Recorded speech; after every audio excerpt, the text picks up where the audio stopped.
مدرسہ بیت العلوم کونڈوا پونے، اس official channel کو سبسکرائب ضرور کریں۔ یاد رکھیے، اس سے کسی ایک شخص کو نہیں، پورے مدرسے کو فائدہ ہوگا اور آپ کو اجر عظیم عطا ہوگا۔ تو صدقات کے 8 مصارف میں سے 4 کا بیان ہوا تھا، فقراء، مساکین اور مؤلفت قلوب اور عاملین علیہا، یعنی زکوٰۃ جمع کرنے والوں کو بھی اس میں سے تنخواہ دی جائے گی۔ ان چاروں کا حق حرف لام کے تحت بیان ہوا، انما الصدقات للفقراء والمساکین والعاملین علیہا والمؤلفت قلوب۔ آگے ہے وفی سبیل اللہ وفی الرقاب والغارمین وفی سبیل اللہ وابن السبیل، یہاں فی لائے ہیں، یہاں لام نہیں ہے، تو وہاں لام، یہاں پر فی، اس کی کیا وجہ ہے؟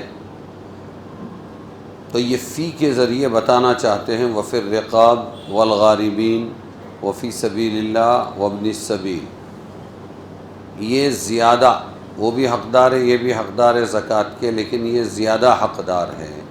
فی کے ذریعے یہ بتلایا، اس لیے کہ فی ظرفیت کے لیے بولا جاتا ہے، یہ ظرف یعنی برتن، جس کی وجہ سے یہ معنی یہ پیدا ہوتا ہے کہ صدقات کو ان لوگوں کے اندر رکھ دینا چاہیے، اور ان کے زیادہ مستحق ہونے کی وجہ ان کا زیادہ ضرورت مند ہونا ہے۔ گردن والے، جن کی گردنیں پھنسی ہوئی ہو، پھر رقاب والغارمین، اور جو لوگ قرض دار ہیں، وفی سبیل اللہ، اور اللہ کے راستے میں جہاد کرنے والے، کوشش کرنے والے، وابن السبیل، اور راہ کا مسافر، یہ لوگ زیادہ ضرورت مند ہے، کیونکہ جو شخص کسی کا مملوک یعنی غلام ہوگا وہ بنسبت عام فقراء کے زیادہ تکلیف میں ہے۔ اسی طرح جو کسی کا قرض دار ہے اور قرض خواہوں کا اس پر تقاضا ہے، وہ عام غربا فقراء سے زیادہ تنگی میں ہیں، اپنے اخراجات کے فکر سے بھی زیادہ قرض داروں کے قرض کی فکر اس کے ذمہ ہے۔ ان باقی ماندہ 4 مصارف میں سب سے پہلے وفی الرقاب کو ذکر کیا۔ رقبتن کا مطلب ہے گردن، رقاب کا مطلب ہے، رقاب اس کی جمع ہے۔ عرف میں اس شخص کو رقبہ کہتے ہیں جس کی گردن کسی دوسرے کی غلامی میں مقید ہو۔ پہلے جنگیں ہوتی تھی تو پکڑ کے لائے جاتے تھے، غلام بنتے تھے، بازاروں میں بکتے تھے تو کچھ لوگ باندی غلام کو خرید لیتے تھے، تو اس کی گردن آ گئی مالک کے قبضے میں۔ اب کیا کرنا ہے کہ روزانہ جانا ہے، لوہار ہے تو لوہاری کا کام کرو، اور اگر کہیں نجار ہے تو بڑھئی کا کام کرو، جو مزدوری آتی ہے وہ کرو، جو روپیہ ملے تم کو، 100 روپیہ ملا، 50 ہم کو دو، 50 تم رکھو۔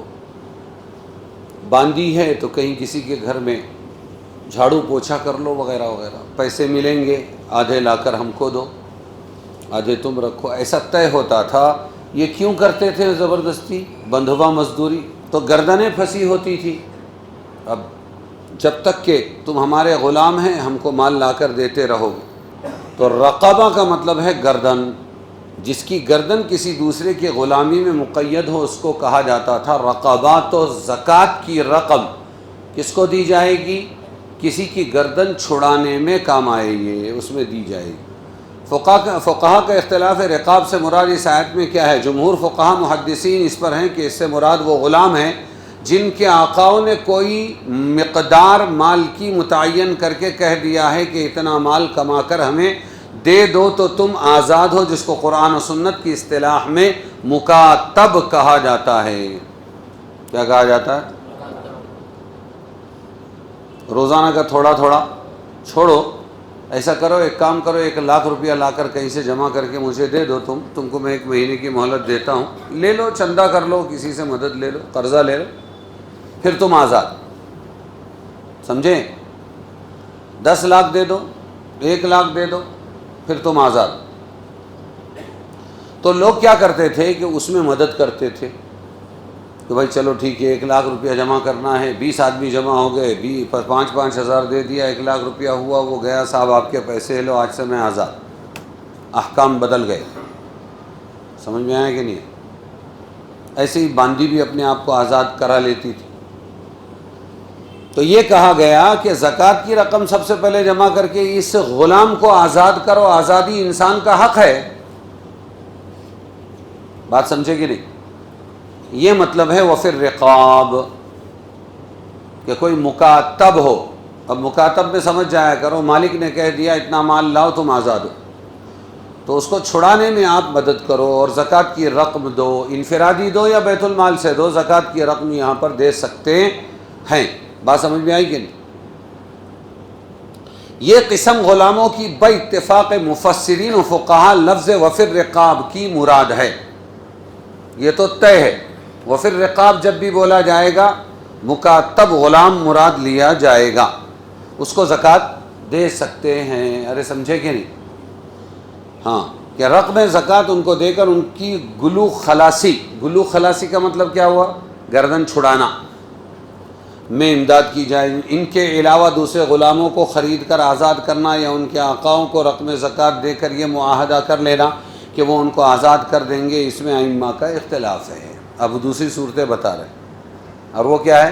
زکوٰۃ کے 10 لاکھ روپے دے دیے، بھائی یہ کائے کے لیے ہے؟ بیت المال میں سے، کہ اس سے 10 غلام آزاد کرائیں گے، مالکوں کو دیں گے اور ان سے ان کی گردن آزاد کرائیں گے۔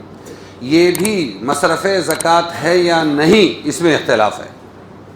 مکاتب جہاں اتنے روپیے 1,00,000 روپیہ لا کے جمع کر دے 1 مہینے میں، تو آزاد ہے، وہ تو ہے مصرف، لیکن چلو آقاؤں سے کہیں گے، مالکوں سے، کہ تم ان کو آزاد کر دو، یہ روپیہ لے لو، 1,00,000 روپیہ 10 غلاموں کا، اس کے لیے زکوٰۃ کی رقم دے سکتے ہیں کہ نہیں، اس میں اختلاف ہے۔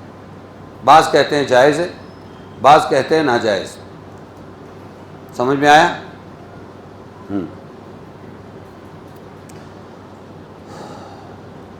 تو اکثر لوگ یوں کہتے ہیں کہ یہ جائز نہیں ہے، لیکن بعض ائمہ کہتے ہیں جائز ہے۔ ہم زیادہ تفصیل میں جائیں گے نہیں۔ جمہور ائمہ فقہا جو اس کو جائز نہیں رکھتے، ان کے پیش نظر ایک فقہی اشکال ہے، وہ بھی بہت باریک ہے۔ وہ کہتے ہیں کہ جو مالک لوگ ہیں، ہم جن کو کہہ رہے ہیں یہ 1,00,000 روپیہ لو تم اور اس غلام کو آزاد کرو، زکوٰۃ ادا اس لیے نہیں ہوگی کہ یہ جو مالک ہے یہ مالک مصرف زکوٰۃ نہیں ہے، اور جو مصرف زکوٰۃ نہ ہو، مالک ہی نہ بن سکتا ہو، تو پھر اس کو زکوٰۃ کی رقم دیں گے تو زکوٰۃ ادا نہیں ہوگی دینے والے۔ اچھا غلام کو دے دو، لے 1,00,000 روپیہ، جا مالک سے بات کر اور کیا کر، اپنے آپ کو آزاد کرا لے۔ یہ بھی مالک نہیں بن سکتا ہے، اس لیے کہ غلام مالک بننے کی پوزیشن میں ہوتا ہی نہیں ہے، جو اس کو ملے گا وہ مالک کا ہوگا، تو یہ 1,00,000 بھی کس کا ہو جائے گا؟ تو نہ مالک مصرف زکوٰۃ نہ یہ غلام مصرف زکوٰۃ ہے، اس لیے زکوٰۃ ادا نہیں ہوتی۔ جو بولتے ہیں ناجائز ہے، وہ لوگ یہ بولتے ہیں۔ اور مکاتب میں کہ اس کو اختیار مل گیا ہے، جا بھائی پیسے لے کے 1,00,000 روپیہ، تو آزاد ہے، تو اب اگر اس کو دیے ہم نے تو وہ مصرف ہے، ادا ہو جائے گی۔ بس یہ موٹا سا اختلاف ہے، زیادہ باریکی میں جانے کی پوزیشن میں نہیں ہیں ہم۔ تو جو لوگ کہتے ہیں کہ نہیں یہ اختلافی صورت چھوڑو، ان کے نزدیک وفی الرقاب سے مراد صرف کون سا غلام مراد ہے؟ مکاتب۔ اس سمجھ میں آیا کہ نہیں؟